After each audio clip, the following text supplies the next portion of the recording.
नमस्कार दोस्तों, TV 20 news में आप सभी दर्शकों का हार्दिक स्वागत है। मैं हूं आपके साथ अशोक वर्मा। अब रुख करते हैं खबरों की तरफ।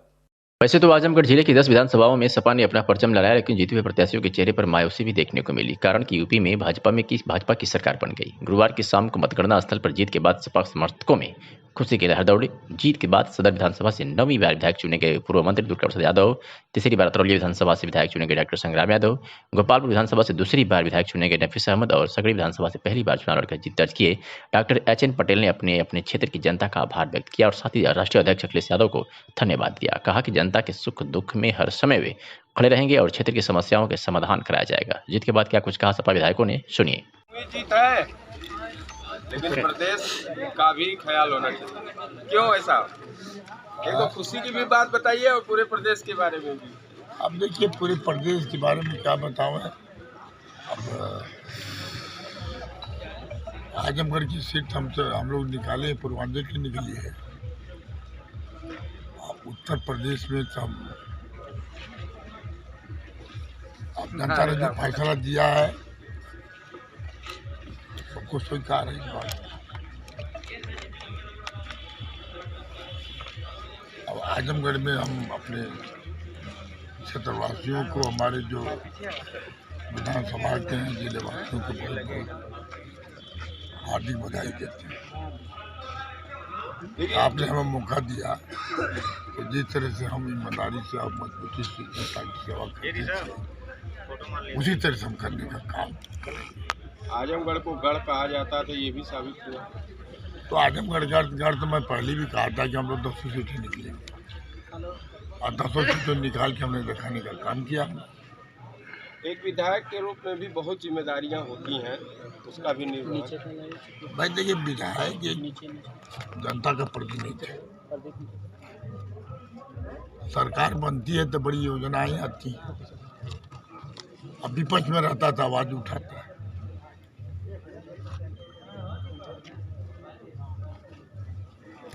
और जो विकास की बात रहती है उसको आवाज उठा करके उसको कोशिश करता है कि हम कराने का काम करें। हमारा प्रयास बराबर रहा है,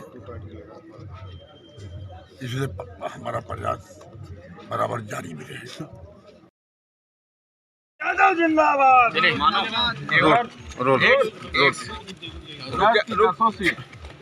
मिलना एक अपने आप में साबित करता है कि आजमगढ़ गढ़ है। हम माननीय राष्ट्रीय अध्यक्ष जी का बहुत आभार व्यक्त करते हैं।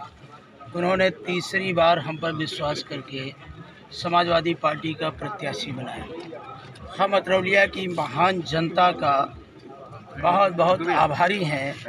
माताओं का, बहनों का, छात्रों का, नौजवानों का, व्यापारियों का, किसानों का, अगड़े हो, पिछड़े हो, शोषित हो, वंचित हो, विशेषकर अपने पार्टी के संगठन का, अतरौलिया के संगठन का और वहाँ के अपने नेताओं का, हमारे चाहे सेक्टर प्रभारी हो, बूथ प्रभारी हो, चाहे वो हमारे गांव का नेता हो, जिस परिवार की भांति उन्होंने हमें तीसरी बार निर्वाचित कराने में रात दिन एक करके सहयोग किया है।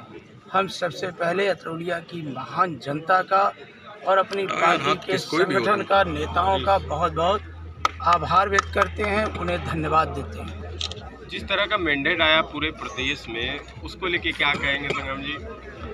हम अभी अपनी काउंटिंग में व्यस्त थे और हमारी पूरी नज़र अपने ही निर्वाचन पर लगी हुई थी, लेकिन हमें आप ही के द्वारा पता चला कि आजमगढ़ में 10 की 10 विधानसभा सीटों पर समाजवादी पार्टी ने ऐतिहासिक परचम लहराने का काम किया है। हम यहाँ की आजमगढ़ की महान जनता का आभारी हैं, उनका स्वागत करते हैं कि उन्होंने माननीय अखिलेश यादव पर विश्वास करके जो इतना बड़ा विश्वास व्यक्त किया है। हम प्रयास करेंगे कि हम उनके विश्वास को कभी टूटने न दें। और आप मैंडेट था और अब की बार नतीजे आए, उस नतीजों को लेके हम बात करना चाहें। आप काफ़ी महत्व रखते हैं, खासतौर पे कोर कमेटी के अखिलेश जी के बहुत नज़दीकी कहे जाते हैं। मैं आपसे कह रहा हूँ नहीं कि मैं तो अपने निर्वाचन में व्यस्त था। मैं आप आजमगढ़ के पत्रकार भाइयों का भी बहुत बहुत धन्यवाद देता हूं कि आप रात दिन एक करके चुनावी कवरेज में या आज भी आप डट करके हम सब की बातों को जनता तक पहुंचाने का काम कर रहे हैं।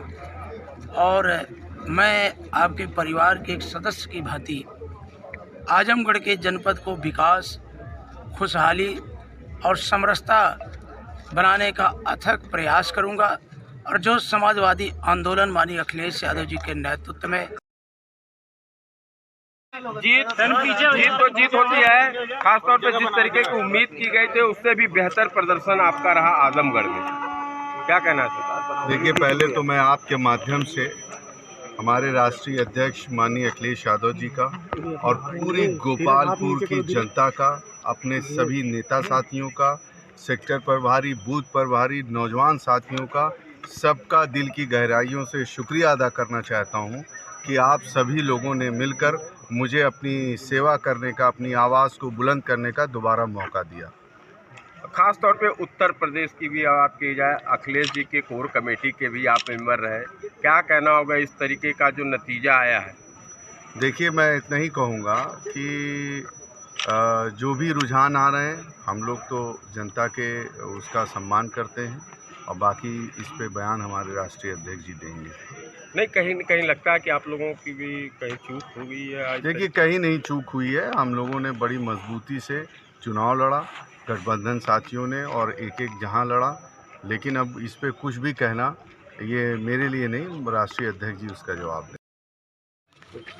सर, आपने ऐतिहासिक जीत हासिल की है, क्या कहना चाहेंगे?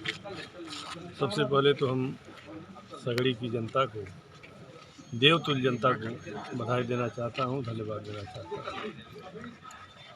पहली बार आपको चुनाव टिकट मिला हो, कितना सॉरी, पहली बार चुनाव टिकट मिला, पहली बार में ही आप जीत हासिल हुई, क्या करेंगे? ये तो हमारे माननीय राष्ट्रीय अध्यक्ष जी का हमारे ऊपर विश्वास था और जनता का आशीर्वाद था जो हमें आज जीत मिली।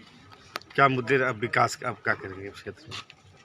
विकास के मुख्य मुद्दे हमारे हैं, खास करके देवरांचल में जो बाढ़ में जब समस्या होती, बाढ़ आती है तो आवागमन का साधन नहीं रहता, पुलिया जो बनती बह जाती हैं। प्रथम दृष्टया उसको हम कोशिश करेंगे उच्चीकरण करके परमानेंट समाधान करेंगे।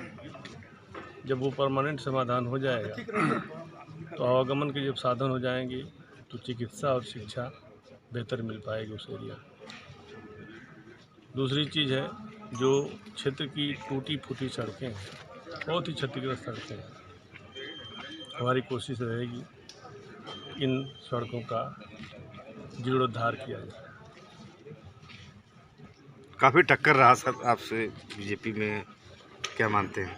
नहीं, टक्कर तो नहीं रहा, हम लोग पहले ही चरण से हम लोग आगे बढ़ते चले गए लास्ट तक। हम लोग सिर्फ 12वां चक्र एक ऐसा आया, 12वां 26 चक्र में भाजपा हमसे आगे निकली, बाकी किसी चक्र में हमसे आगे नहीं निकली।